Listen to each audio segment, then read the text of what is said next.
ಬಳ್ಳಾರಿ ಜನ ಒಳ್ಳೆಯವರು, ಕೂತ್ಕೊಳ್ಳಿ.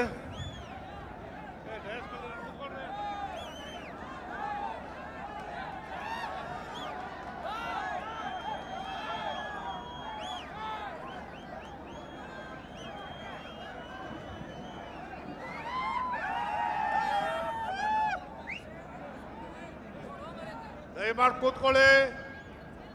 ಇಲ್ಲಿ ಯಾರು ಮುಂದೆ ನಿಲ್ಬೇಡ್ರಿ ಬ್ಯಾರಿಕೇಡ್ ಹತ್ರ, ಪ್ಲೀಸ್ ಕೂತ್ಕೊಳ್ರಿ. ಚೇರ್ಗಳು ಹಾಕ್ಸಿರೋದು ಯಾಕ್ರಿ? ಬ್ಯಾರಿಕೇಡ್ ಎಲ್ಲರೂ ಕೂತ್ಕೊಳ್ರಪ್ಪ. ಅಣ್ಣ ಹಿಂದ್ಗಡೆ ಕಾಣಲ್ಲ ರೀ, ಹಿಂದೆ ಹೋಗಿ. ತಮ್ಮ ಕೂತ್ಕೊ.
ಬಂಧುಗಳೇ,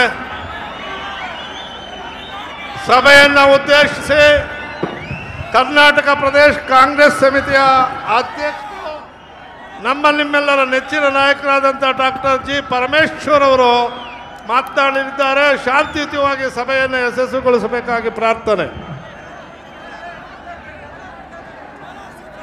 ಆತ್ಮೀಯ ಬಂಧುಗಳೇ, ನಮ್ಮೆಲ್ಲರ ಅಚ್ಚುಮೆಚ್ಚಿನ ನಾಯಕ, ಈ ದೇಶದ ಯುವಕರ ಕಣ್ಮಣಿ, ಭವ್ಯ ಭಾರತದ ನಿರ್ಮಾಣ ಮಾಡೋದಕ್ಕೆ ತನ್ನನ್ನು ತಾನು ಅರ್ಪಣೆ ಮಾಡಿಕೊಂಡಿರ್ತಕ್ಕಂಥ ಅಖಿಲ ಭಾರತ ಕಾಂಗ್ರೆಸ್ ಪಕ್ಷದ ಉಪಾಧ್ಯಕ್ಷರು, ದೇಶದ ಉದ್ದಗಲಕ್ಕೂ ಪ್ರವಾಸ ಮಾಡಿ ಯುವಕರನ್ನ, ಮಹಿಳೆಯರನ್ನ ಸಾರ್ವಜನಿಕ ಬದುಕಿಗೆ ತೆಗೆದುಕೊಂಡು ಬಂದು ಭವ್ಯ ಭಾರತವನ್ನು ನಿರ್ಮಾಣ ಮಾಡೋದಕ್ಕೆ ಹೊರಟಿರ್ತಕ್ಕಂಥ ನಮ್ಮೆಲ್ಲರ ಅಚ್ಚುಮೆಚ್ಚಿನ ನಾಯಕ ಶ್ರೀ ರಾಹುಲ್ ಗಾಂಧೀಜಿಯವರನ್ನು ತಮ್ಮೆಲ್ಲರ ಪರವಾಗಿ ಇವತ್ತು ಜಿಲ್ಲಾ ಕಾಂಗ್ರೆಸ್ಸಿನ ಪರವಾಗಿ, ಪ್ರದೇಶ ಕಾಂಗ್ರೆಸ್ಸಿನ ಪರವಾಗಿ, ಸನ್ಮಾನ್ಯ ಮುಖ್ಯಮಂತ್ರಿಗಳಾದ ಸಿದ್ದರಾಮಯ್ಯನವರ ಪರವಾಗಿ ನಾನು ಅವರಿಗೆ ಹೃತ್ಪೂರ್ವಕವಾದ ಸ್ವಾಗತವನ್ನು ಬಯಸ್ತಾ ಇದ್ದೇನೆ.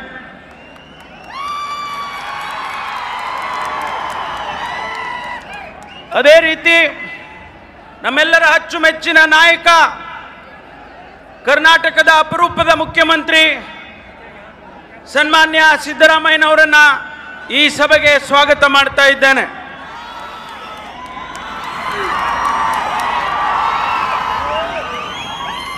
ಜಿಲ್ಲಾ ಉಸ್ತುವಾರಿ ಸಚಿವರಾದ ಸನ್ಮಾನ್ಯ ಪರಮೇಶ್ವರ್ ನಾಯಕ್ ಅವರನ್ನು ಕೂಡ ಸ್ವಾಗತ ಮಾಡ್ತಾ ಇದ್ದೇನೆ. ಅದೇ ರೀತಿ ಜಿಲ್ಲಾ ಕಾಂಗ್ರೆಸ್ಸಿನ ಅಧ್ಯಕ್ಷರುಗಳಾಗಿರ್ತಕ್ಕಂಥ ಮಾನ್ಯ ಆಂಜನೇಯ ಅವರು, ಅದೇ ರೀತಿ ಮಾನ್ಯ ರವಿ ಅವರು, ಜಿಲ್ಲಾ ಕಾಂಗ್ರೆಸ್ಸಿನ ಎಲ್ಲ ಪದಾಧಿಕಾರಿಗಳು, ಪ್ರದೇಶ ಕಾಂಗ್ರೆಸ್ ಸಮಿತಿಯ ಎಲ್ಲ ಪದಾಧಿಕಾರಿಗಳು, ಇಲ್ಲಿ ಉಪಸ್ಥಿತರಿರ್ತಕ್ಕಂಥ ಎಲ್ಲ ಶಾಸಕರು, ಮಾಜಿ ಶಾಸಕರು, ಮಾಜಿ ಸಂಸದರು ಮತ್ತು ಮೂಲೆ ಮೂಲೆಗಳಿಂದ ಬಂದಿರತಕ್ಕಂಥ ಬ್ಲಾಕ್ ಕಾಂಗ್ರೆಸ್ಸಿನ ಅಧ್ಯಕ್ಷರು, ಮುಂಚೂಣಿ ಘಟಕದ ಎಲ್ಲ ಅಧ್ಯಕ್ಷರುಗಳು, NSUI, ಯೂತ್ ಕಾಂಗ್ರೆಸ್, ಮಹಿಳಾ ಕಾಂಗ್ರೆಸ್, ಸೇವಾದಳ, ಇಂಟಕ್ ಮತ್ತು ಎಲ್ಲ SC ST ಮೈನಾರಿಟಿ ಎಲ್ಲ ಘಟಕಗಳ ಅಧ್ಯಕ್ಷರುಗಳನ್ನು ಈ ಸಂದರ್ಭದಲ್ಲಿ ಸ್ವಾಗತವನ್ನು ಮಾಡ್ತಾ ಇದ್ದೇನೆ. ಸ್ನೇಹಿತರೆ, 16ನೇ ಲೋಕಸಭೆಗೆ ಚುನಾವಣೆ ನಡೀತಾ ಇದೆ. ಈ ದೇಶದ ಭವಿಷ್ಯವನ್ನ ನಿರ್ಮಾಣ ಮಾಡುವಂತ ಚುನಾವಣೆ ಈ 16ನೇ ಲೋಕಸಭಾ ಚುನಾವಣೆ. ಅದಕ್ಕಾಗಿ ನಾವು ಕಾಂಗ್ರೆಸ್ಸಿನಲ್ಲಿ ಈ ಚುನಾವಣೆಯನ್ನ ಮಹತ್ತರವಾದ ಚುನಾವಣೆ ಅಂತೇಳಿ ಕರೀತಾ ಇದ್ದೇವೆ. ಎರಡು ಬಹಳ ಮುಖ್ಯ ಕಾರಣಕ್ಕಾಗಿ ಈ ಚುನಾವಣೆ ನಡೀತಾ ಇದೆ. ಒಂದು, ಸಾಮಾಜಿಕ ನ್ಯಾಯವನ್ನು ಕೊಡ್ತಕ್ಕಂಥ, ಪ್ರತಿಯೊಬ್ಬ ಭಾರತೀಯನಿಗೆ ಸಮಾನ ಅವಕಾಶವನ್ನು ಕೊಡ್ತಕ್ಕಂಥ, ಮುಕ್ತ ಅವಕಾಶವನ್ನು ಕೊಡ್ತಕ್ಕಂಥ, ಅಭಿವೃದ್ಧಿಯನ್ನ ಚಿಂತನೆ ಮಾಡ್ತಕ್ಕಂಥ ಕಾಂಗ್ರೆಸ್ ಪಕ್ಷ ಒಂದು ಕಡೆ ಆದರೆ, ಮತ್ತೊಂದು ಕಡೆ ಮತೀಯ ಭಾವನೆಗಳನ್ನ ಕೆರಳಿಸಿ ಕೋಮುವಾದವನ್ನು ಸೃಷ್ಟಿ ಮಾಡಿ ಈ ದೇಶದಲ್ಲಿ ನಮ್ಮ ಮಧ್ಯಗಳಲ್ಲಿ ಕಂದಕವನ್ನು ಸೃಷ್ಟಿ ಮಾಡ್ತಕ್ಕಂಥ ಭಾರತೀಯ ಜನತಾ ಪಾರ್ಟಿ ಒಂದು ಕಡೆ. ಸ್ನೇಹಿತರ, ಎರಡು ಪ್ರಾಮುಖ್ಯವಾದ ಸೈದ್ಧಾಂತಿಕ ಹೋರಾಟ ಇವತ್ತು ನಡೀತಾ ಇದೆ ಈ ದೇಶದಲ್ಲಿ. ಅದಕ್ಕಾಗಿ ನಾವು ನಿಮ್ಮ ಮುಂದೆ ಬಂದಿದ್ದೇವೆ. ಸನ್ಮಾನ್ಯ ರಾಹುಲ್ ಗಾಂಧಿ ಅವರು ನಿಮ್ಮ ಮುಂದೆ ಬಂದಿದ್ದಾರೆ. ಕಾಂಗ್ರೆಸ್ ಪಕ್ಷವನ್ನ ಇವತ್ತು ಈ ಅತಿ ದೊಡ್ಡ ಪ್ರಜಾಪ್ರಭುತ್ವವನ್ನ ಉಳಿಸಿ ಪ್ರತಿಯೊಬ್ಬ ಭಾರತೀಯನಿಗೂ ಕೂಡ ಸಮಾನ ಅವಕಾಶಗಳನ್ನು ಕಲ್ಪಿಸಬೇಕು ಅಂತ ಹೇಳಿ ಈ ಹೋರಾಟದಲ್ಲಿ ತಮ್ಮನ್ನ ವಿನಂತಿ ಮಾಡಿಕೊಳ್ಳೋದಕ್ಕೆ ಬಂದಿದ್ದೇವೆ. ಸ್ನೇಹಿತರೆ, ಕಳೆದ 10 ವರ್ಷದಿಂದ ಕಾಂಗ್ರೆಸ್ ಪಕ್ಷ ಅನೇಕ ಬದಲಾವಣೆಗಳನ್ನ ಈ ದೇಶದಲ್ಲಿ ತಗೊಂಡು ಬಂದಿದ್ದಾರೆ. ಅನೇಕ ಹಕ್ಕುಗಳನ್ನು ಈ ದೇಶದಲ್ಲಿ ಪ್ರತಿಯೊಬ್ಬ ಭಾರತೀಯನಿಗೆ ಕೊಡುವಂತಹ ರೀತಿಯಲ್ಲಿ ಅವನಿಗೆ ಸ್ವಾಭಿಮಾನದ ಶಿಕ್ಷಣದ ಕಾಯ್ದೆ ಇರಬಹುದು, ಆಹಾರದ ಭದ್ರತೆ ಕಾಯ್ದೆ ಇರಬಹುದು, ಮಾಹಿತಿಯ ಹಕ್ಕು ಕಾಯ್ದೆ ಇರಬಹುದು, ಆ ಬಡವನಿಗೆ ತನ್ನ ತಲೆಯ ಮೇಲೆ ಸೂರಿರಬಹುದು, ಅವನಿಗೆ ಆರೋಗ್ಯದ ದೃಷ್ಟಿ ಇರಬಹುದು. ಈ ಎಲ್ಲ ಕಾನೂನುಗಳನ್ನ ಕಳೆದ 10 ವರ್ಷ ತರೋದರ ಜೊತೆಗೆ ಈ ದೇಶದ ಅಭಿವೃದ್ಧಿಯನ್ನು ಕೂಡ ಮನಸ್ಸಿನಲ್ಲಿ ಇಟ್ಕೊಂಡು, ಈ ದೇಶದ ಆರ್ಥಿಕ ವ್ಯವಸ್ಥೆಯನ್ನ ಮನಸ್ಸಿನಲ್ಲಿ ಇಟ್ಕೊಂಡು, ಪ್ರಪಂಚದ ಯಾವುದೇ ದೇಶಕ್ಕೆ ನಾವು ಕಡಿಮೆ ಇಲ್ಲ, ನಾವು ಕೂಡ ಸುಭದ್ರವಾದ ಆರ್ಥಿಕ ವ್ಯವಸ್ಥೆಯನ್ನ ಕಟ್ಟಿದ್ದೇವೆ ಎನ್ನುವಂಥ ರೀತಿಯಲ್ಲಿ ಡಾಕ್ಟರ್ ಮನಮೋಹನ್ ಸಿಂಗ್ ಅವರು, ನಮ್ಮ ಅಚ್ಚುಮೆಚ್ಚಿನ ನಾಯಕಿ ಶ್ರೀಮತಿ ಸೋನಿಯಾ ಗಾಂಧೀಜಿ ಅವರು ಇವತ್ತು 10 ವರ್ಷ ಹೋರಾಟ ಮಾಡಿ ಇವತ್ತು ಚುನಾವಣೆಗೆ ಮತ್ತೊಂದು ಸಾರಿ ಬಂದಿದ್ದೇವೆ. ನಾವು ಈ ದೇಶದ ಜನರ ಮುಂದೆ ಹೋಗಿರ್ತಕ್ಕಂಥದ್ದು ನಮ್ಮ ಅಭಿವೃದ್ಧಿಯನ್ನು ಮುಂದೆ ಇಟ್ಕೊಂಡು ಹೋಗಿದ್ದೇವೆ. ಯಾರನ್ನ ಬೈದು ಹೋಗ್ತಿಲ್ಲ ನಾವು. ಭಾರತೀಯ ಜನತಾ ಪಾರ್ಟಿಯವರು, ಅವರ ನಾಯಕನಾಗಿರ್ತಕ್ಕಂಥ ನರೇಂದ್ರ ಮೋದಿ ಅವರು, ಅವರಿಗೆ ಅಭಿವೃದ್ಧಿಯ ಹಿನ್ನೆಲೆ ಇಲ್ಲ. ಅವರಿಗೆ ಒಂದೇ ಹಿನ್ನೆಲೆ, ಕಾಂಗ್ರೆಸ್ ಅನ್ನ ಟೀಕೆ ಮಾಡ್ತಕ್ಕಂಥದ್ದು, ಕಾಂಗ್ರೆಸ್ ಅನ್ನ ಬೈತಕ್ಕಂಥದ್ದು. ಆದ್ರೂ ನಾನು ಒಂದು ಮಾತನ್ನ ಅವರಿಗೆ ಹೇಳೋದಕ್ಕೆ ಬಯಸ್ತೇನೆ. ನರೇಂದ್ರ ಮೋದಿ ಅವರೇ, ಕಾಂಗ್ರೆಸ್ಸಿನ ಇತಿಹಾಸವನ್ನು ಓದಿ ನೀವು. ಈ ದೇಶಕ್ಕೆ ಕಾಂಗ್ರೆಸ್ ಏನು ಕೊಟ್ಟಿದೆ, ಏನು ಕೊಡುಗೆಯಾಗಿ ಕೊಟ್ಟಿದೆ ಅನ್ನೋದನ್ನ ನೀವು ಇವತ್ತು ಓದ್ಕೊಳ್ಬೇಕಾಗಿತ್ತೆ ಇತಿಹಾಸವನ್ನ. ಅದಕ್ಕಾಗಿ ಇವತ್ತು ತಾವು ಕರ್ನಾಟಕಕ್ಕೆ ಬರ್ತೀರಿ. ಕರ್ನಾಟಕದಲ್ಲಿ ಬಂದಂತ ಸಂದರ್ಭದಲ್ಲಿ ದೇಶದ ಅಭಿವೃದ್ಧಿಯ ಬಗ್ಗೆ ಮಾತನಾಡೋಲ್ಲ ನೀವು, ಸಮಾಜದ ನ್ಯಾಯವನ್ನ ಬಗ್ಗೆ ಮಾತಾಡೋದಿಲ್ಲ, ಬಡವರ ಬಗ್ಗೆ ಮಾತಾಡೋದಿಲ್ಲ, ಶಿಕ್ಷಣ ವಿದ್ಯಾರ್ಥಿಗಳ ಬಗ್ಗೆ ಮಾತನಾಡೋದಿಲ್ಲ. ಆದರೆ ನೀವು ಮಾತನಾಡೋದು ಭ್ರಷ್ಟಾಚಾರದ ಬಗ್ಗೆ ಮಾತನಾಡ್ತೀರಿ. ಭ್ರಷ್ಟಾಚಾರದ ಬಗ್ಗೆ ಮಾತನಾಡ್ತೀರಿ. ಕರ್ನಾಟಕದಲ್ಲಿ ಭಾರತೀಯ ಜನತಾ ಪಾರ್ಟಿ 5 ವರ್ಷ ಆಡಳಿತ ಮಾಡಿದೆ. 5 ವರ್ಷ ಆಡಳಿತ ಮಾಡಿ ಅತ್ಯಂತ ಭ್ರಷ್ಟ ಸರ್ಕಾರ ಈ ದೇಶದಲ್ಲಿ ಅನ್ನೋದನ್ನ ಸಾಬೀತುಪಡಿಸಿದ್ದಾರೆ. ನೀವು ಭ್ರಷ್ಟಾಚಾರ ಮಾತನಾಡುವಾಗ ಯಾರು ನಿಮ್ಮ ಪಕ್ಕದಲ್ಲಿ ಕೂರ್ತಾರೆ?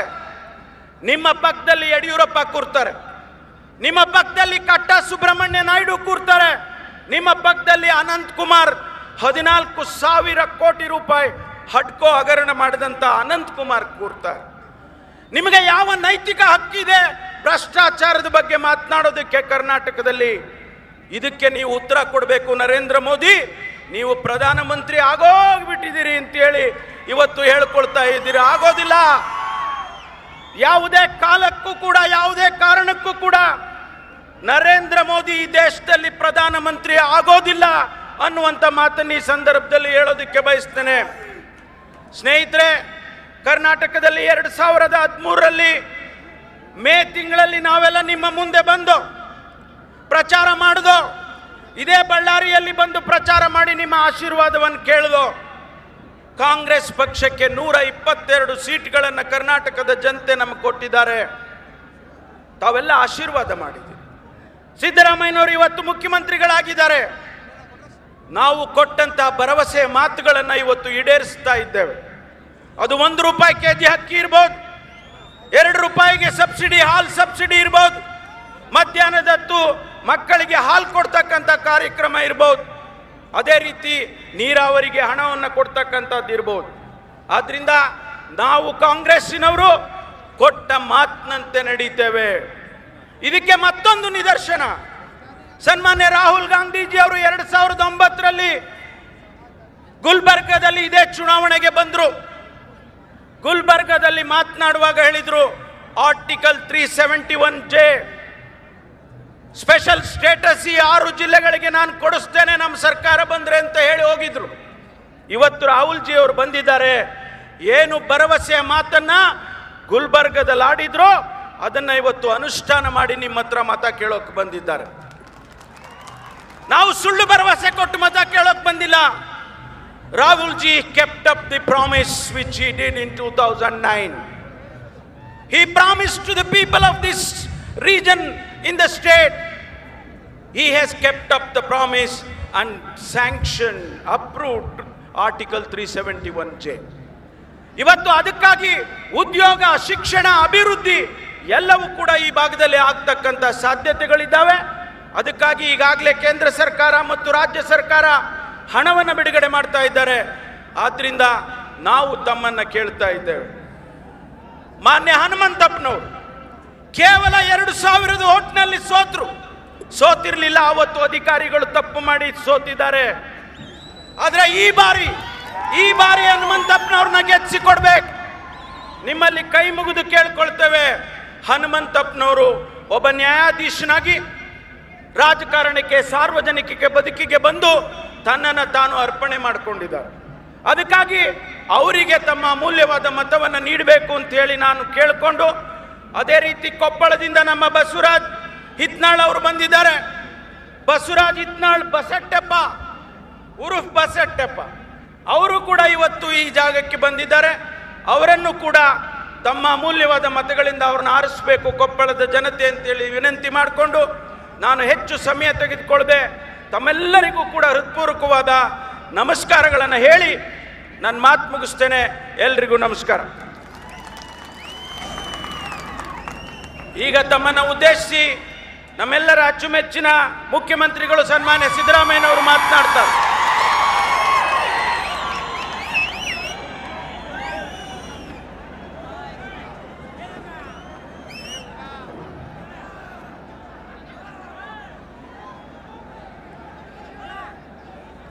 ಅಖಿಲ ಭಾರತ ಕಾಂಗ್ರೆಸ್ ಸಮಿತಿಯ ಉಪಾಧ್ಯಕ್ಷರಾದಂಥ ಸನ್ಮಾನ್ಯ ರಾಹುಲ್ ಗಾಂಧಿ ಅವರೇ,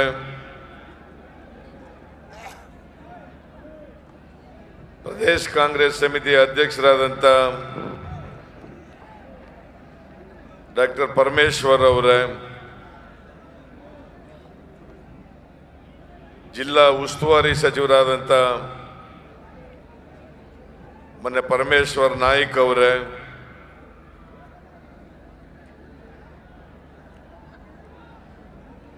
ಶಾಸಕರಾದಂಥ ಮನೆ ಅನಿಲ್ ಲಾಡ್ ಅವರೇ, ಬಳ್ಳಾರಿ ನಗರ ಜಿಲ್ಲಾ ಕಾಂಗ್ರೆಸ್ಸಿನ ಅಧ್ಯಕ್ಷರಾದಂಥ ಆಂಜನೇಯ ಅವರೇ, ಬಳ್ಳಾರಿ ಜಿಲ್ಲಾ ಕಾಂಗ್ರೆಸ್ಸಿನ ಅಧ್ಯಕ್ಷರಾದಂಥ ರವೀಂದ್ರ ಅವರೇ,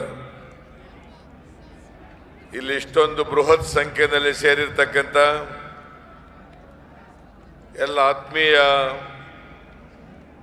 ಬಂಧುಗಳೇ, ತಾಯಂದಿರೇ, ಬಳ್ಳಾರಿ ಜಿಲ್ಲೆಯ ಎಲ್ಲ ಮುಖಂಡರುಗಳೇ, ಶಾಸಕ ಮಿತ್ರರೇ, ಬ್ಲಾಕ್ ಸಮಿತಿಯ ಅಧ್ಯಕ್ಷರುಗಳೇ, ಚುನಾಯಿತ ಪ್ರತಿನಿಧಿಗಳೇ, ಸುದ್ದಿ ಮಾಧ್ಯಮದ ಎಲ್ಲ ಗೆಳೆಯರೇ,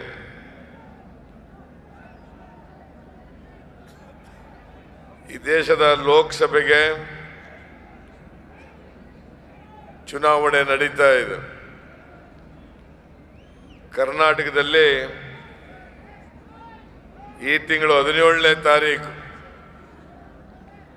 ಒಂದೇ ಹಂತದಲ್ಲಿ ಚುನಾವಣೆ ನಡೀತಾ ಇದೆ. 28 ಲೋಕಸಭಾ ಕ್ಷೇತ್ರಗಳಿಗೂ ಕೂಡ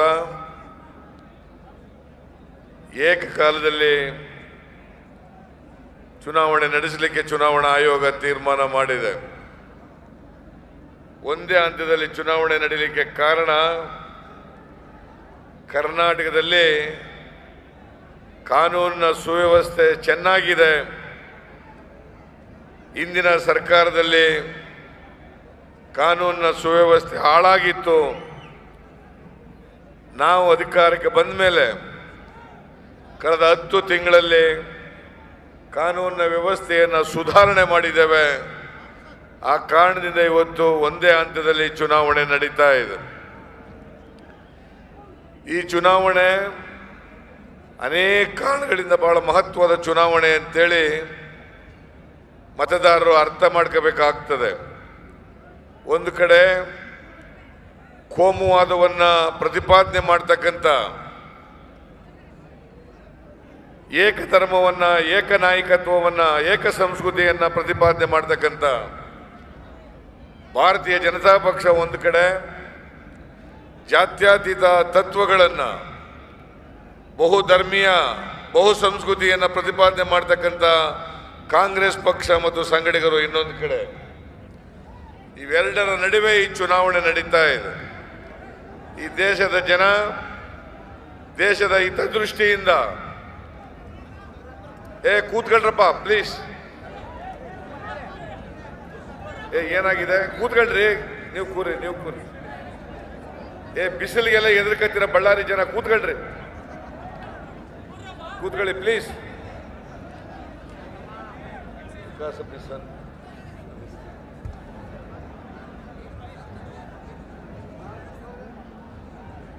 ಆದ್ದರಿಂದ ಈ ಚುನಾವಣೆಯಲ್ಲಿ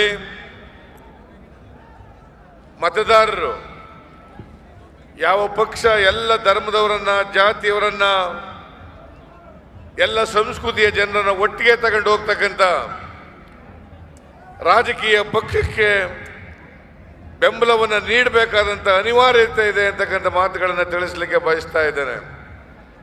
ಇವತ್ತು ಇಡೀ ರಾಷ್ಟ್ರದಲ್ಲಿ ಎಲ್ಲ ಜನರನ್ನ, ಎಲ್ಲ ಧರ್ಮದವರನ್ನ, ಎಲ್ಲ ಜಾತಿಯವರನ್ನ ಒಟ್ಟಿಗೆ ತಗೊಂಡು ಹೋಗ್ತಕ್ಕಂಥ, ಸಮಾನವಾಗಿ ಗೌರವಿಸ್ತಕ್ಕಂಥ, ಸಮಾನ ಅವಕಾಶಗಳನ್ನು ಕಲ್ಪಿಸ್ಕೊಡ್ತಕ್ಕಂಥ ಯಾವುದಾದರೂ ರಾಜಕೀಯ ಪಕ್ಷ ಇದ್ದರೆ ಅದು ಕಾಂಗ್ರೆಸ್ ಪಕ್ಷ ಅಂತಕ್ಕಂಥದ್ದನ್ನು ತಮಗೆ ತಿಳಿಸಲಿಕ್ಕೆ ಬಯಸ್ತಾ ಇದ್ದೇನೆ. ಆದ್ದರಿಂದ ಈ ಚುನಾವಣೆಯಲ್ಲಿ ಮತ್ತೆ ಕಾಂಗ್ರೆಸ್ ಪಕ್ಷವನ್ನು ದೇಶದ ಹಿತದೃಷ್ಟಿಯಿಂದ ಬೆಂಬಲಿಸಬೇಕಾಗ್ತದೆ.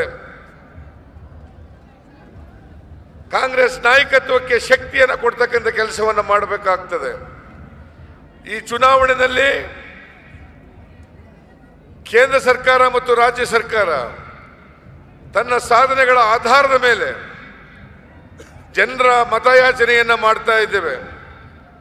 ಕೇಂದ್ರ ಸರ್ಕಾರ ಅಧಿಕಾರಕ್ಕೆ ಬಂದ ಮೇಲೆ ಅನೇಕ ಜನಪರವಾದಂಥ ಯೋಜನೆಗಳನ್ನು ಜಾರಿಗೆ ಕೊಟ್ಟಿದ್ದಾರೆ. ಅದು ರೈಟ್ ಟು ಇನ್ಫಾರ್ಮೇಶನ್ ಆಕ್ಟ್ ಇರ್ಬೋದು, ಅರಣ್ಯ ಹಕ್ಕು ಕಾಯ್ದೆ ಇರ್ಬೋದು, ಉದ್ಯೋಗ ಖಾತ್ರಿ ಯೋಜನೆ ಇರ್ಬೋದು, ಫುಡ್ ಸೆಕ್ಯೂರಿಟಿ ಆಕ್ಟ್ ಇರ್ಬೋದು, ರೈಟ್ ಟು ಎಜುಕೇಶನ್ ಇರ್ಬೋದು, ಹೆಲ್ತ್ ಮಿಷನ್ ಇರ್ಬೋದು, ಹಾರ್ಟಿಕಲ್ಚರ್ ಮಿಷನ್ ಇರ್ಬೋದು, ಲೋಕಪಾಲ್ ಮಸೂದೆಯನ್ನು ಜಾರಿ ಕೊಡ್ತಕ್ಕಂಥದ್ದು ಇರ್ಬೋದು.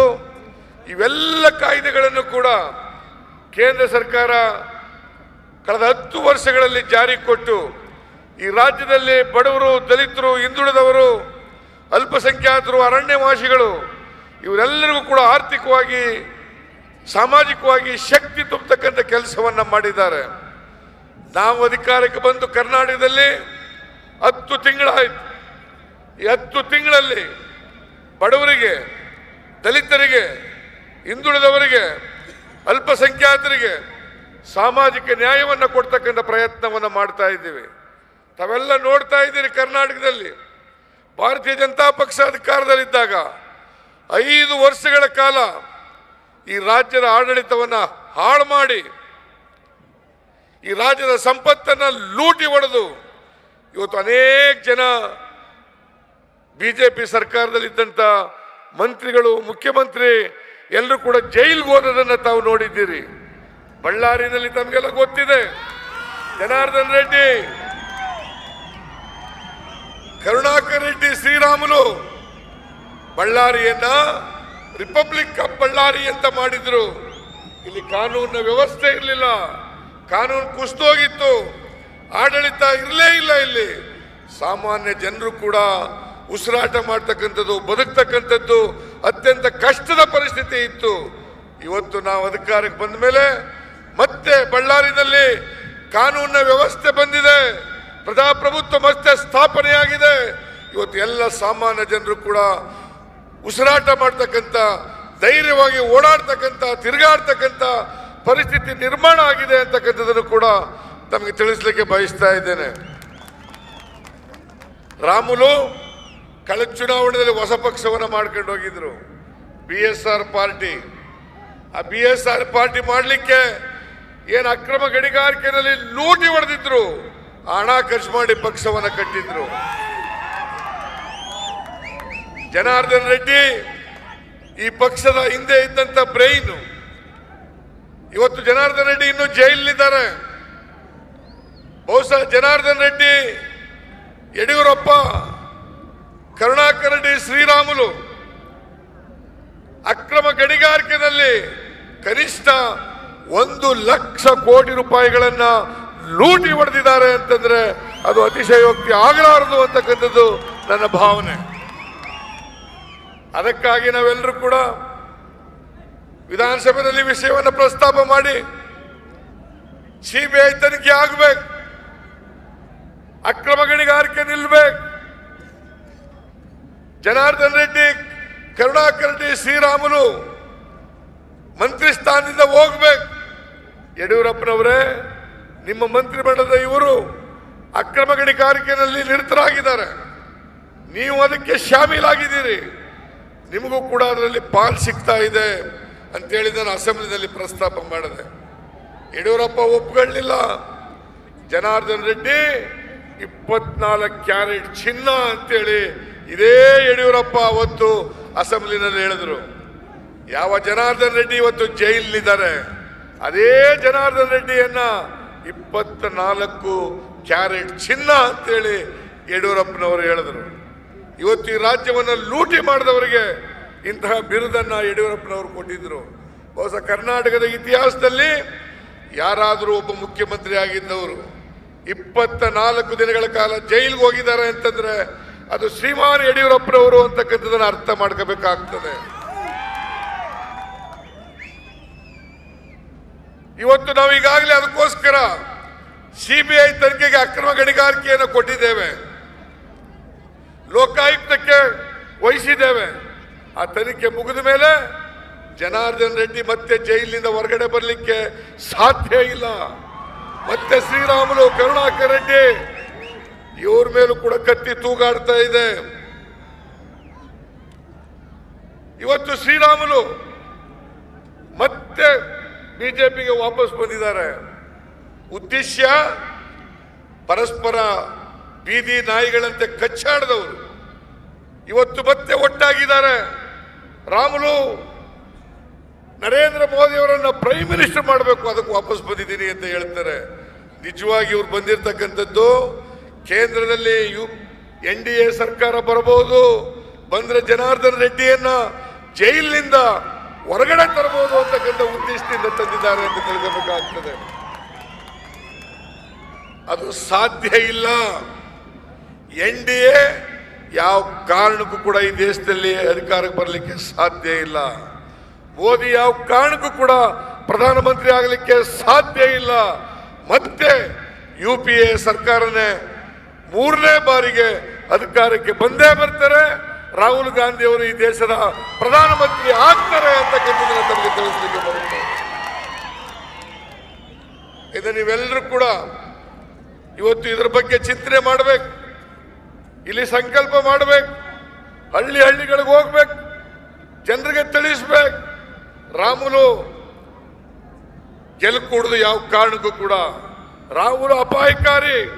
ಅಧಿಕಾರದಲ್ಲಿದ್ದಾಗ ಬಳ್ಳಾರಿಗೆ 3 ಕಾಸಿನ ಕೆಲಸ ಮಾಡಲಿಲ್ಲ, ಅಭಿವೃದ್ಧಿ ಕೆಲಸ ಮಾಡಲಿಲ್ಲ. ಆರೋಗ್ಯ ಇಲಾಖೆಯ ಸಚಿವರಾಗಿದ್ದರು ಇವರು. ಒಂದು ದಿನ ಒಂದು ಆಸ್ಪತ್ರೆಗೆ ಭೇಟಿ ಕೊಡಲಿಲ್ಲ, ಡಾಕ್ಟರ್ಗಳನ್ನು ನೇಮಕ ಮಾಡಲಿಲ್ಲ, ಔಷಧಿಗಳನ್ನು ಆಸ್ಪತ್ರೆಗೆ ಕೊಡಲಿಲ್ಲ.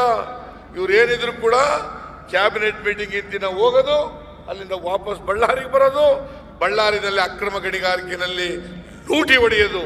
ಇದು ಬಿಟ್ಟರೆ ಏನೇನು ಕೂಡ ಮಾಡಲಿಲ್ಲ. ಅದರಿಂದ ಇವತ್ತು ನಮ್ಮ ಸರ್ಕಾರ ಅಧಿಕಾರಕ್ಕೆ ಬಂದ ಮೇಲೆ ಅನ್ನಭಾಗ್ಯ ಕಾರ್ಯಕ್ರಮವನ್ನು ಜಾರಿಗೆ ಕೊಟ್ಟಿದ್ದೀವಿ. 1,04,00,000 ಕುಟುಂಬಗಳಿಗೆ ಇವತ್ತು 1 ಕೆಜಿಗೆ ₹1 30 ಕೆಜಿ ಅಕ್ಕಿ. ಇವತ್ತು ಬಡವರು 2 ಹೊತ್ತು ಊಟ ಮಾಡ್ತಾ ಇದ್ದಾರೆ. ಕಾಂಗ್ರೆಸ್ಸಿನ ಉದ್ದೇಶ ಯಾರು ಕೂಡ ಹಸಿಕೊಂಡಿರಬಾರದು. ಅದಕ್ಕೋಸ್ಕರ ಕೇಂದ್ರ ಸರ್ಕಾರನೂ ಕೂಡ ಆಹಾರ ಭದ್ರತಾ ಕಾಯ್ದೆಯನ್ನು ಜಾರಿಗೆ ತಗೊಂಡ್ಬಂದರು.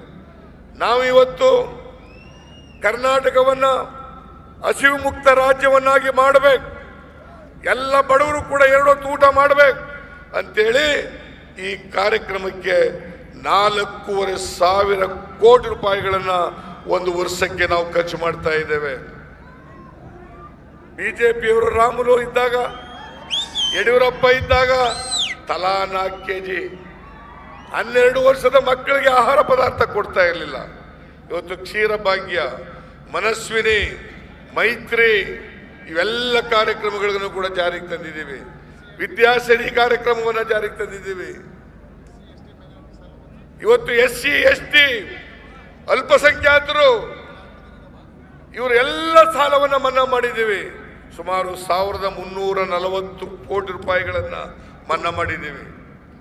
ಬಿಜೆಪಿ ಅಧಿಕಾರದಲ್ಲಿದ್ದಾಗ ಬಡವರು ಭಾಗ್ಯ ಜ್ಯೋತಿ, ಕುಟೀರ ಜ್ಯೋತಿಯಲ್ಲಿ ಲೈಟ್ ಬಿಲ್ ಕೊಡಲಿಲ್ಲ ಅಂತೇಳಿ ಅವ್ರಿಗೆ ಡಿಸ್ಕನೆಕ್ಟ್ ಮಾಡಿ ಕತ್ತಲೆ ಮಾಡಿದ್ರು.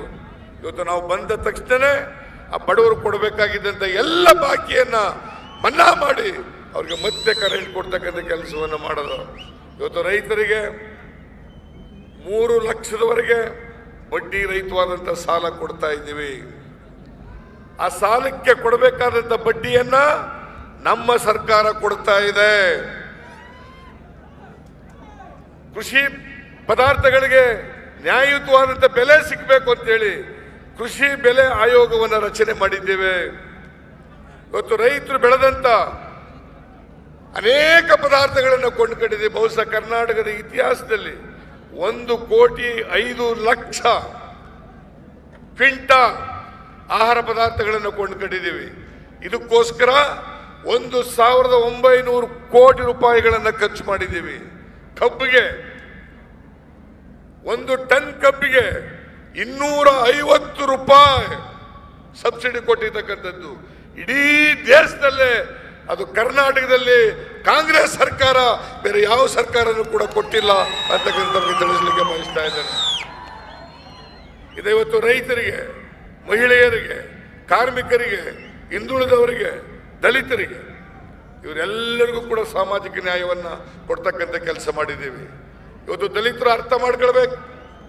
ಹಿಂದಿನ ಸರ್ಕಾರ ದಲಿತರನ್ನ ಸಂಪೂರ್ಣವಾಗಿ ನಿರ್ಲಕ್ಷ್ಯ ಮಾಡಿತ್ತು. ನಾವು ಅಧಿಕಾರಕ್ಕೆ ಬಂದ ಮೇಲೆ SCP TSP ಹಣ ಪ್ರತಿ ವರ್ಷ ಆ ವರ್ಷನೇ ಖರ್ಚಾಗಬೇಕು. ಒಂದು ವೇಳೆ ಅಧಿಕಾರಿಗಳು ಅದನ್ನು ಖರ್ಚು ಮಾಡದೆ ಹೋದರೆ ಅವ್ರ ಮೇಲೆ ಕಾನೂನು ರೀತಿಯ ಕ್ರಮ ತಗೊಳ್ಬೇಕು, ಶಿಸ್ತಿನ ಕ್ರಮ ತಗೊಳ್ಬೇಕು ಅಂತೇಳಿ ಕಾನೂನನ್ನು ಮಾಡಿದ್ದೇವೆ. ಅವರ ಜನಸಂಖ್ಯೆಗೆ ಅನುಗುಣವಾಗಿ ಇವತ್ತು ಹಣವನ್ನು ಕೊಡ್ತಾ ಇದ್ದೇವೆ. ಹಿಂದೆ ಯಾವ ಸರ್ಕಾರನೂ ಕೂಡ ಮಾಡಿರಲಿಲ್ಲ ಕರ್ನಾಟಕದಲ್ಲಿ. ಇವತ್ತು ಮೊದಲನೇ ಬಾರಿಗೆ ನಮ್ಮ ಸರ್ಕಾರ ಮಾಡಿದೆ. SCP TSP ಹಿಂದೆ ಇದ್ದದ್ದು 8,600 ಕೋಟಿ. ಈಗ ನಾವು ಕಾನೂನನ್ನು ತಂದ ಮೇಲೆ ಜನಸಂಖ್ಯೆಗೆ ಅನುಗುಣವಾಗಿ ಹಣ ಖರ್ಚು ಮಾಡ್ತೇವೆ ಅಂತ ಹೇಳಿದ್ಮೇಲೆ 15,800 ಕೋಟಿ ರೂಪಾಯಿಗಳನ್ನು ಇವತ್ತು ಖರ್ಚು ಮಾಡ್ತಾ ಇದ್ದೇವೆ. ಒಂದೇ ವರ್ಷದಲ್ಲಿ 7,200 ಕೋಟಿ ರೂಪಾಯಿಗಳನ್ನು ಖರ್ಚು ಮಾಡ್ತಾ ಇದ್ದೇವೆ. ಇದು ದಲಿತರಿಗೋಸ್ಕರ, ದಲಿತರನ್ನ ಸಬಲರನ್ನಾಗಿ ಮಾಡಲಿಕ್ಕೋಸ್ಕರ ಈ ಹಣವನ್ನು ಇಷ್ಟೊಂದು ದೊಡ್ಡ ಪ್ರಮಾಣದಲ್ಲಿ ಖರ್ಚು ಮಾಡ್ತಾ ಇದ್ದೇವೆ. ಇದು ದೇಶದಲ್ಲಿ ಯಾವ ರಾಜ್ಯದಲ್ಲೂ ಕೂಡ ಮಾಡಿಲ್ಲ ಅಂತಕ್ಕಂಥದ್ದನ್ನು ಕೂಡ ತಮಗೆ ತಿಳಿಸ್ಲಿಕ್ಕೆ ಬಯಸ್ತಾ ಇದ್ದೇನೆ. ಅದರಿಂದ ಇವತ್ತು ತಾವು ಯೋಚನೆ ಮಾಡಬೇಕಾಗಿರ್ತಕ್ಕಂಥದ್ದು, ಇವತ್ತು ರೈತರ ಪರವಾಗಿರ್ತಕ್ಕಂಥ, ಬಡವರ ಪರವಾಗಿರ್ತಕ್ಕಂಥ, ಹಿಂದುಳಿದವರ ಪರವಾಗಿರ್ತಕ್ಕಂಥ ಒಂದು ಸರ್ಕಾರ ನಿಮ್ಮ ಮುಂದೆ ಇದೆ. ಹಿಂದೆ ಬಿಜೆಪಿ ಸರ್ಕಾರ ಇದ್ದಾಗ ಪಂಚಾಯತ್ ಸಂಸ್ಥೆಗಳಲ್ಲಿ, ಸ್ಥಳೀಯ ಸಂಸ್ಥೆಗಳಲ್ಲಿ ಏನು ನಾವು ಮೀಸಲಾತಿ ಕೊಟ್ಟಿದ್ದು, BCMA, BCMP, ರಾಜೀವ್ ಗಾಂಧಿ ಅವರು ಪ್ರಧಾನಮಂತ್ರಿ ಆಗಿರುವಾಗ ಸಂವಿಧಾನಕ್ಕೆ ತಿದ್ದುಪಡಿಯನ್ನು ತಂದು ಮಹಿಳೆಯರಿಗೆ ಮೀಸಲಾತಿ ಕೊಡಬೇಕು, ಹಿಂದುಳಿದವರಿಗೆ ಮೀಸಲಾತಿ ಕೊಡಬೇಕು, ದಲಿತರಿಗೆ ಮೀಸಲಾತಿ ಕೊಡಬೇಕು ಅಂತೇಳಿ ಸಂವಿಧಾನವನ್ನು ತಿದ್ದುಪಡಿ ಮಾಡಿದ್ರು. ಅದರ ಪ್ರಯುಕ್ತ ಇವತ್ತು 50% ಮಹಿಳೆಯರಿಗೆ ಮೀಸಲಾತಿ, 33% ಹಿಂದುಳಿದವರಿಗೆ ಮೀಸಲಾತಿ. ಇದು ಸಂವಿಧಾನ ಬಾಹಿರ ಅಂತೇಳಿ ರಾಮಾಜೋಯಿಸರು ಸುಪ್ರೀಂ ಕೋರ್ಟ್ಗೆ ಹೋಗಿದ್ರು. ಸುಪ್ರೀಂ ಕೋರ್ಟ್ನಲ್ಲಿ ಅದೃಷ್ಟವಶಾತ್ ನಮ್ಮ ಪರವಾಗಾಯಿತು, ಹಿಂದುಳಿದವ್ರ ಪರವಾಗಾಯಿತು, ಮಹಿಳೆಯರ ಪರವಾಗಾಯಿತು.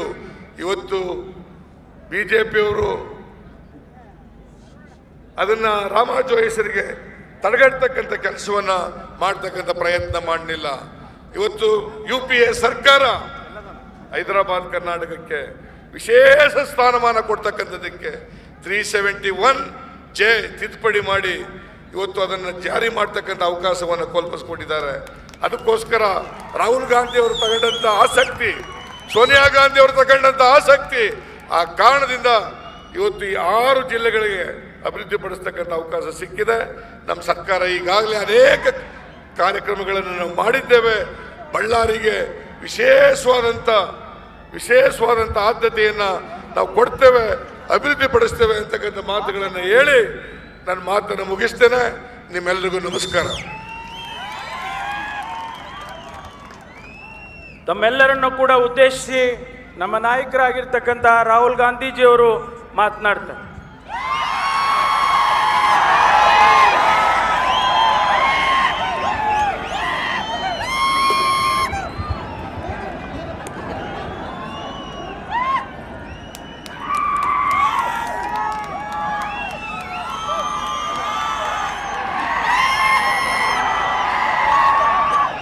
सिद्धरामैया जी, परमेश्वरा जी,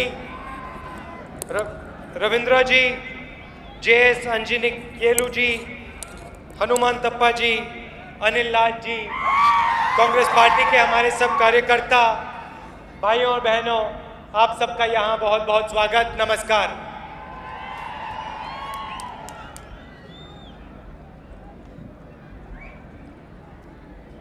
कर्नाटका में कांग्रेस पार्टी ने सामाजिक क्रांति देवराज अरस के समय शुरू की थी और हमारी सोच रही है कि अगर कर्नाटका को आगे बढ़ाना है, बाकी प्रदेशों को आगे बढ़ाना है, तो सब लोगों को एक साथ लेकर शक्ति देनी है, जगह देनी है। कर्नाटका IT में भी बहुत आगे गया। बेंगलोर ने पूरी दुनिया को अपनी जगह दिखाई और पूरे कर्नाटक को इससे फायदा हुआ। इसकी नींव राजीव गांधी जी ने रखी थी और SM कृष्णा जी की सरकार में बहुत काम हुआ था। तो कर्नाटका को यहाँ पहुँचने में काफ़ी साल लगे, काफ़ी काम करना पड़ा।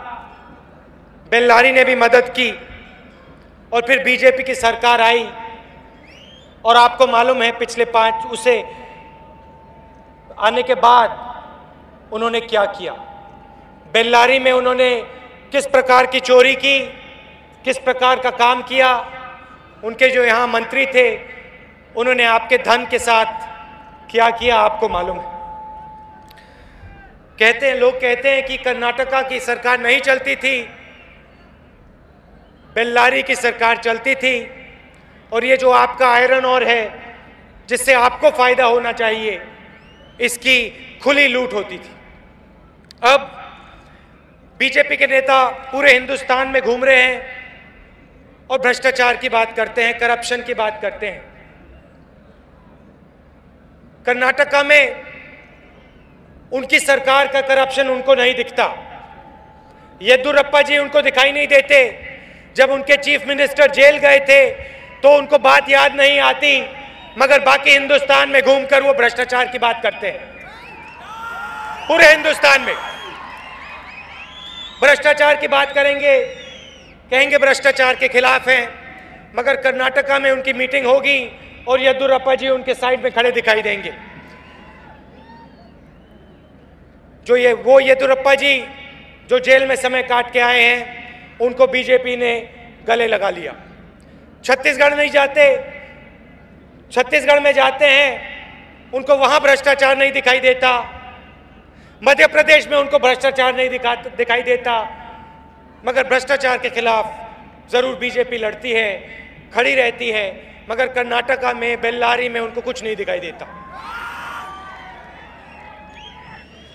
कांग्रेस पार्टी गरीबों की पार्टी है, कमजोर लोगों की पार्टी है, और हमारी कोशिश रहती है कि अगर हम विकास की बात करें, प्रगति की बात करें, तो चुने हुए लोगों को विकास की बात ना करें, सबके विकास की बात करें, आदिवासियों की, दलितों की, अल्पसंख्यकों की बात करें, और सबको मिला के हम एक साथ आगे ले चलें। इसीलिए 2004 में हमने अधिकार की बात शुरू की। पहले विकास की बात होती थी, प्रगति की बात होती थी। हमने पहली बार अधिकार शब्द का प्रयोग किया और अधिकार को लेकर विकास की बात की। मनरेगा दिया हमने आपको, हर व्यक्ति को गारंटी करके रोजगार की बात करी, और हिंदुस्तान में हर गरीब को हमने गारंटी कर रोजगार दिया, रोजगार योजना दी। उसके बाद भोजन के अधिकार की बात की, और करोड़ों लोगों को हमने भोजन का अधिकार दिया, गरीबों को भोजन का अधिकार दिया। इसी प्रकार हमने शिक्षा का अधिकार और सूचना का अधिकार दिया। आरटीआई की बात की, जो पहले बंद कमरों में रहता था, जो भ्रष्टाचार किसी को मालूम नहीं होता था, उसको आरटीआई के माध्यम से हमने बाहर निकाला और हिंदुस्तान की जनता को खूब फायदा हुआ। कर्नाटका में भी हमारी गरीबों की सरकार चलती है और यहाँ काफ़ी बड़े बड़े काम किए हैं। यहाँ बेल्लारी में हुबली होस्पेट सेक्शन NH 63 का, इसको हमने बनाया है और 1400 करोड़ रुपए का ये प्रोजेक्ट है।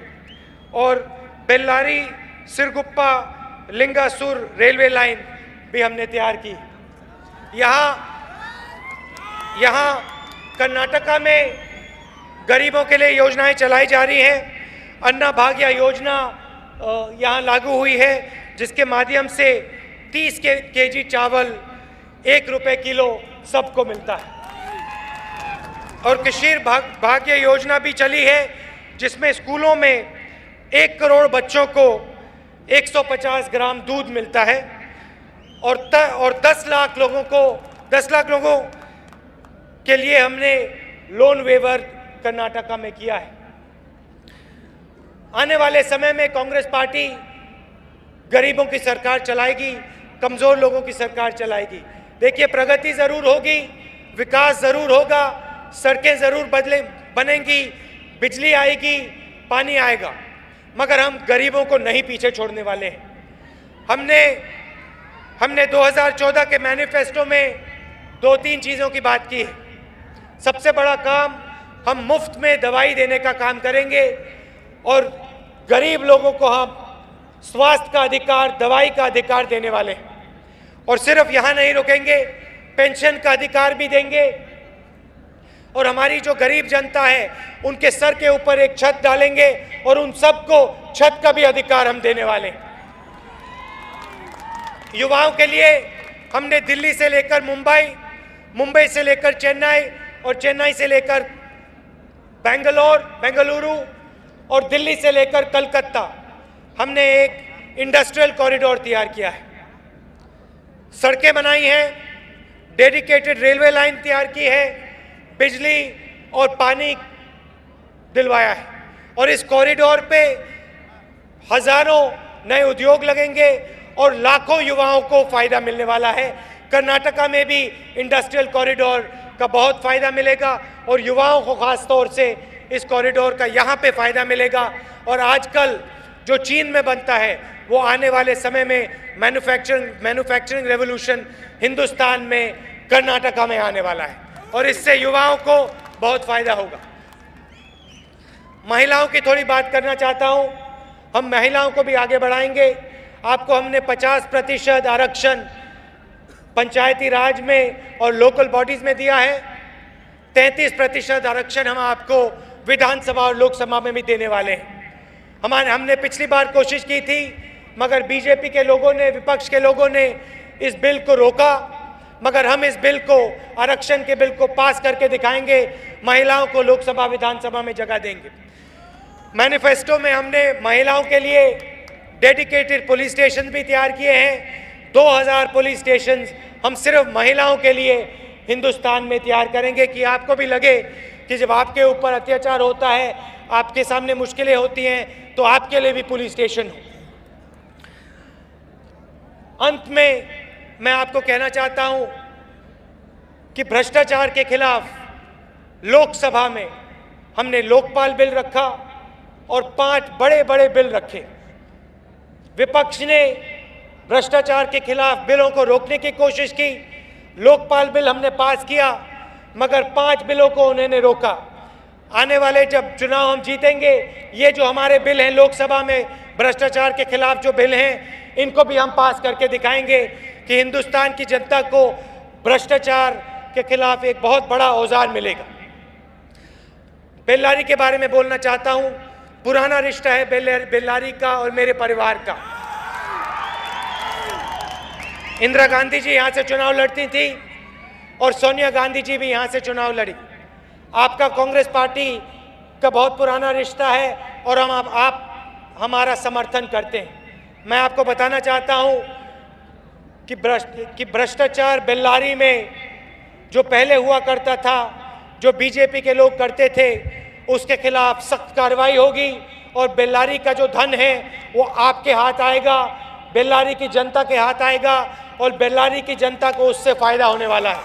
आपके स्कूल लगेंगे, आपके कॉलेजेस लगेंगे, पानी बिजली की समस्या यहाँ हल होगी। मगर जो भ्रष्टाचार है बेल्लारी में वो आपको नहीं दिखाई देगा। जो यहाँ पहले राज करते थे, जो आज जेल में है, उनका राज यहाँ नहीं आने वाला है। शिक्षा का भी हमने कर्नाटका में खूब काम किया है। सेंट्रल यूनिवर्सिटी गुलबर्गा में दी, यूपीए गवर्नमेंट रूरल डेवलपमेंट और पंचायती राज यूनिवर्सिटी यहाँ ला रही है और IIIT धारवाड़ में खोला है। रीजनल ट्रेनिंग सेंटर और रूरल डेवलपमेंट धारवाड़, गुलबर्गा और मैंगलोर में भी खुले हैं। तो हमारा काम लागू है। हम यहाँ कर्नाटका में और दिल्ली में गरीबों की सरकार, कमज़ोर लोगों की सरकार, सोशल जस्टिस की सरकार चलाएंगे और सबको लेकर हम आगे बढ़ाएंगे। आप यहाँ कांग्रेस पार्टी को जिताइए, दिल्ली में कांग्रेस पार्टी को जिताइए और गरीबों की सरकार लाइए। आप सबका बहुत बहुत धन्यवाद। जय हिंद, नमस्कार।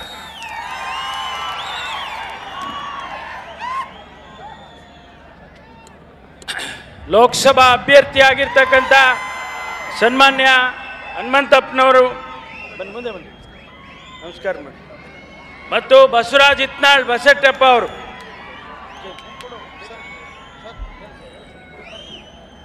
ಜಿಲ್ಲಾ ಸಚಿವರು ಮತ್ತು ಜಿಲ್ಲಾ ಅಧ್ಯಕ್ಷರುಗಳು ರಾಹುಲ್ ಜಿ ಅವರಿಗೆ ಕಿರು ಕಾಣಿಕೆಯನ್ನು ಅರ್ಪಣೆ ಮಾಡ್ತಾರೆ.